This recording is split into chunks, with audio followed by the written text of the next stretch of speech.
ইমাম হাসান কুলি করতেন, কুলির মধ্যে গোশতের টুকরাগুলো বাইরে হয়ে আসতো ভিতর থেকে।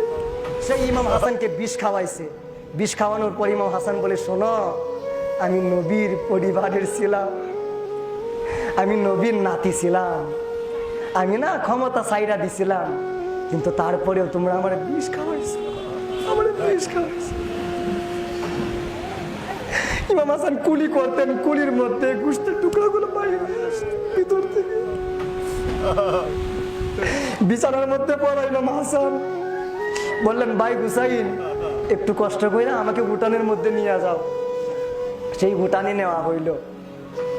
উনি চতুর্দিকে তাকায় বলছে, আল্লাহ, আমি আমার জীবনটাকে অনেক ভালোবাসতাম, কিন্তু কিছু মানুষ আমাকে বিষ খাওয়াইলো, কিছু মানুষ আমাকে বিষ খাওয়াইলো।